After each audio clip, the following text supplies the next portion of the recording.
ঈদ আনন্দ উপভোগ করতে রাজশাহীর সিনেমা হলে বাড়ছে মানুষের ভিড়। এ বিষয়ে বিস্তারিত জানাতে কাটাখালী এলাকায় আছেন রিপোর্টার সাইফুর রহমান রকি। সরাসরি যুক্ত হচ্ছি তার সাথে।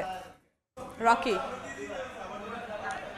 রাজশাহীতে বিনোদনের যে জায়গা সেটির কিছুটা অভাব রয়েছে। তার মধ্যে আজকে ঈদের দিনে গুড়ি গুড়ি বৃষ্টি সাধারণ মানুষের কিছুটা ভোগান্তি বাড়িয়েছে। ঈদের যে আমেজ সেটিতে কিছুটা হলেও ঘাটতি দেখা দিয়েছে। তবে বৃষ্টি থামতেই সাধারণ মানুষ কিন্তু রাজশাহীর একটি সিনেমা হল রয়েছে, রাজতিলক সিনেমা হল, এবং সেটি কাটাখালী এলাকায় অবস্থিত। সেই কাটাখালী রাজতিলক সিনেমা হলের যে সামনের অবস্থা সেটি আপনাদের দেখানোর চেষ্টা করছি। প্রচন্ড ভিড়, সাধারণ মানুষ, অনেক দর্শক আসছেন এবং তাদের পছন্দের যে ছবি, বিশেষ করে এখন রাজতিলক সিনেমা হলে প্রিন্স সিনেমা চলছে।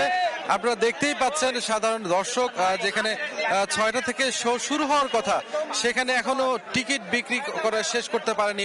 এরই মধ্যে টিকিট যে আসন সংখ্যা রয়েছে সেটি কিন্তু এরই মধ্যে ফিল আপ হয়ে গেছেন, এমনটাই আমাদেরকে জানিয়েছেন এই রাজতিলক সিনেমা হলের যিনি ইজারাদার সাগর আহমেদ। তিনি কিন্তু আমাদের বলেছেন যে এরই মধ্যে পুরো হলের যে আসন সংখ্যা 350 সেটি কিন্তু ফুলফিল হয়ে গেছে।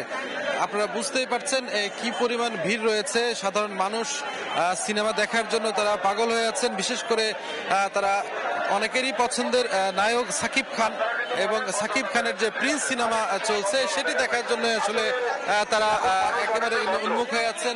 আপনারা দেখছেন যে হ্যান্ড মাইক দিয়ে আসলে দর্শকদের কিন্তু অনেকটা থামিয়ে রাখা হচ্ছে। কিছুক্ষণ পরপরই দর্শক উত্তেজিত হয়ে যাচ্ছে, তারা কেন টিকিট পাচ্ছেন না, তারা হই হুল্লোড় করছেন, আনন্দ উচ্ছ্বাস প্রকাশ করছেন। সেটি আসলে এখন সিনেমা হলে আসলেই মনে হয় ছড়িয়ে পড়েছে এবং পুরো সপ্তাহ জুড়ে এই ধরনের ভিড় থাকে বলে আমাদেরকে জানিয়েছেন। আপনারা দেখছেন যে সাধারণ মানুষ কি পরিমাণ উৎসাহ উদ্দীপনা নিয়ে সিনেমা দেখতে এসেছেন।